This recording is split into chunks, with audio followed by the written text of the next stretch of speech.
नमस्कार, बहुत बहुत स्वागत है आप सभी का। एक मूवी जिसने अभी बॉलीवुड कह लो या फिर एक समाज कह लो या काफी लोगों के पेट में दर्द कर दिया। कहानी है फूले मूवी की। और आज प्रोफेसर साहब हमारे साथ बैठे हैं। इनसे समझेंगे कि आखिर इतना विवाद इस पिक्चर पे क्यों, ऐसा क्या इसके अंदर है कि कई जो दिल्ली एनसीआर है, बड़े बड़े महानगर है, वहां पर तो पर्दा भी नहीं मिला। काफी चेकिंग के बाद, काफी चीजें हटाने के बाद अब उसको पेश भी किया जा रहा है। तो पता नहीं क्या क्या हटाया गया होगा, क्या क्या छुपाया गया हो।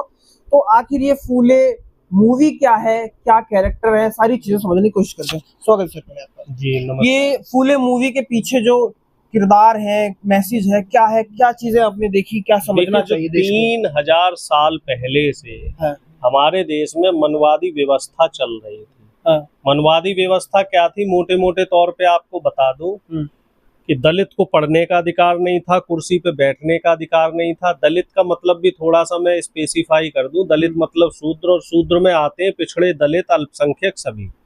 इस देश में वर्ण व्यवस्था थी, सिर्फ 4 तरह के लोग थे, ब्राह्मण थे, क्षत्रिय थे, वैश्य थे, और इसके अलावा जो भी थे जो अपने आप को हिंदू बोलते हैं, चाहे वो गुर्जर समाज हो, जाट हो, यादव हो, कोरी हो, कुशवाहा हो, सैनी हो, चाहे वो चमार हो, धोबी हो, दानक हो, वाल्मीकि हो, ये सब शूद्र हुआ करते थे।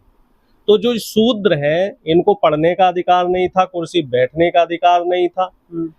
जब ये सड़क से निकलते थे तो इनके कमर में झाड़ू बांध दी जाती थी, जिससे इनके पैर ना पड़े, क्योंकि पैर पड़ने से वो जगह अपवित्र हो जाया करती थी। ये एक सेगमेंट हो गया। अब इसके बाद आइए महिलाओं का। तो महिलाओं को स्तन ढकने का अधिकार नहीं था, स्तन खुले रहते थे और स्तन के आकार के हिसाब से उन पे टैक्स लगता था अगर वो स्तन ढकेंगी तो। ये दूसरा हो गया।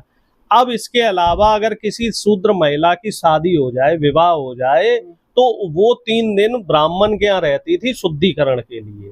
शादी के बाद जो नाबालिग बच्चियां थी, 10-10 साल की, 11-11 साल की, उनको, शूद्रों की बच्चियों को मंदिर में भेजा जाता था देवदासी बनाने के लिए, जहां वो भगवान और उन पंडितों की सेवा करती थी। तो इस तरह की व्यवस्था का विरोध करना किया गया।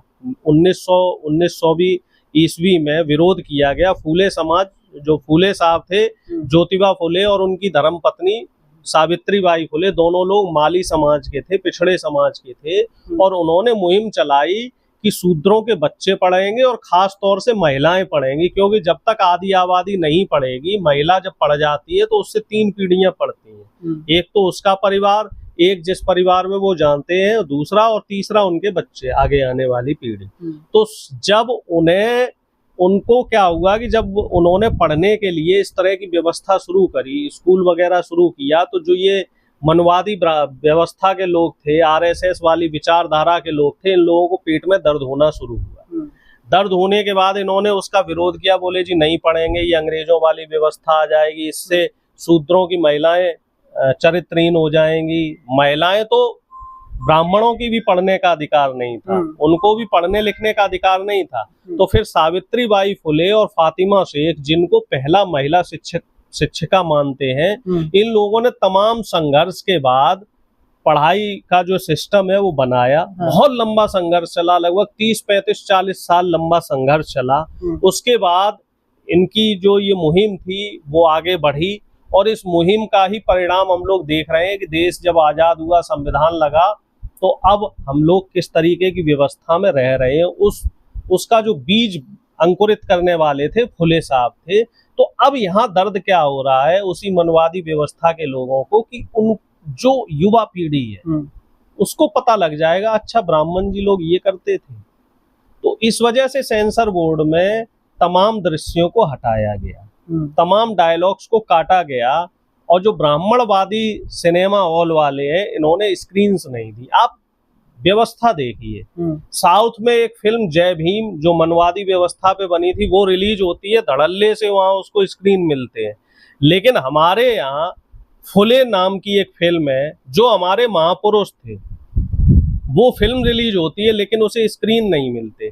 तो ये जो मनवादी व्यवस्था के लोग हैं, ये क्या सोचते हैं कि आप स्क्रीन नहीं देंगे तो क्या संदेश समाज में नहीं पहुंचेगा? संदेश तो पहुंच गया है, तमाम लोगों को जानकारी हो गई है कि आखिर फुले फिल्म में ऐसा क्या था जिसकी वजह से इसको स्क्रीन नहीं मिली, सेंसर बोर्ड में इसको 1 महीने अटकाया गया। अभी 25 अप्रैल को रिलीज हुई है ये फिल्म, और मेरा आपके चैनल के माध्यम से निवेदन है कि सभी बहुजन जो गरीब हैं, दलित हैं, शोषित हैं, वंचित हैं, पिछड़े हैं, अल्पसंख्यक हैं, जरूर इस फिल्म को देखें। सिनेमा हॉल में नहीं देख पा रहे तो कुछ दिनों बाद ये यूट्यूब पे आ जाएगा, तमाम OTT ऐप्स है वहां आ जाएगा।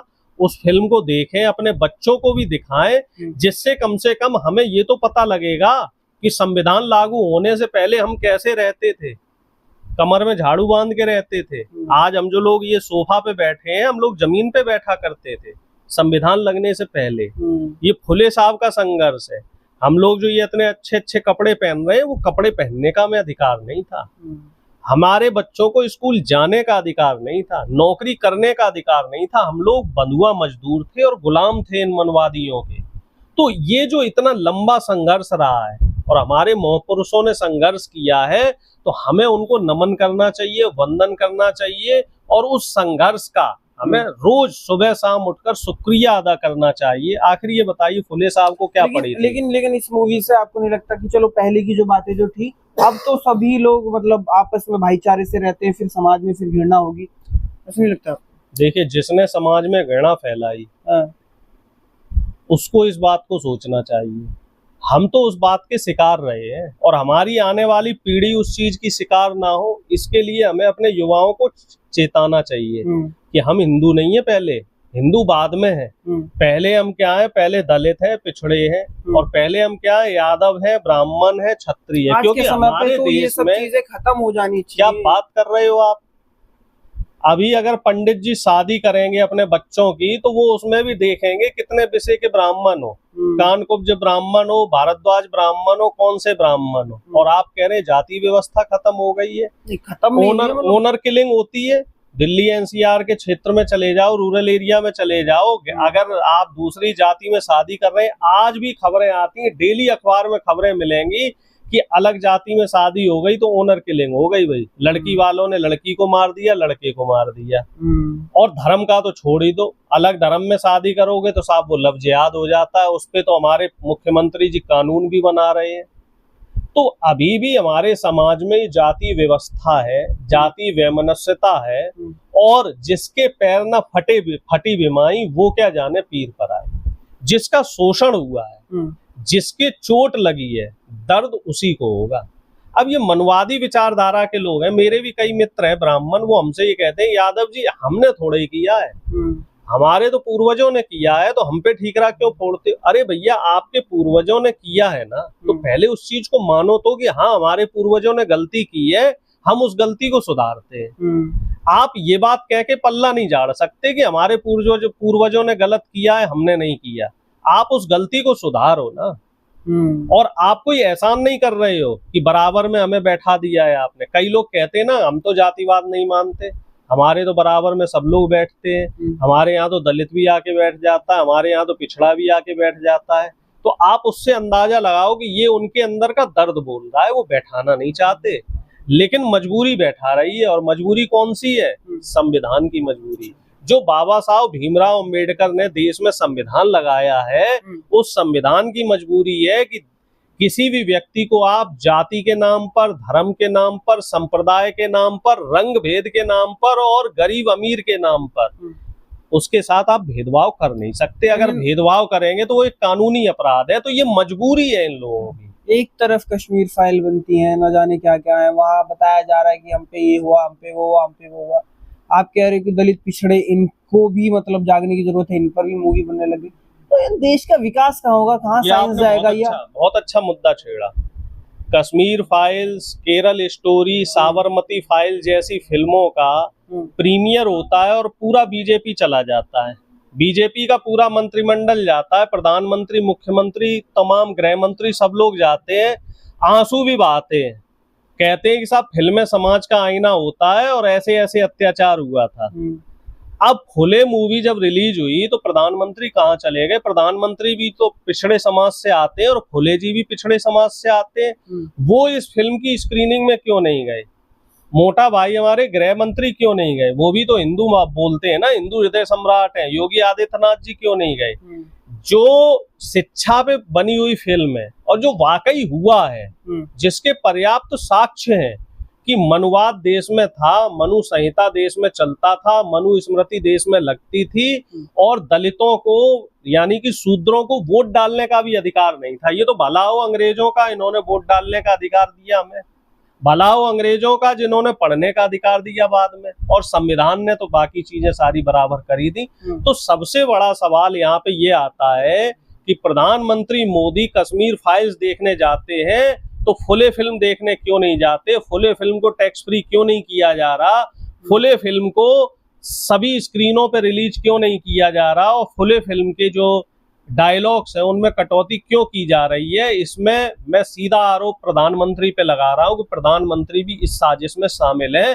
प्रधानमंत्री पिछड़े नहीं है, प्रधानमंत्री मनवादी विचारधारा के हैं। अगर वो पिछड़े होते तो इस फिल्म को बगैर काट छाट के रिलीज करते और सभी बड़े बड़े मल्टीप्लेक्सेस में ये फिल्म आती, प्रधानमंत्री उस फिल्म का पहला शो देखते और इस फिल्म को टैक्स फ्री किया जाता।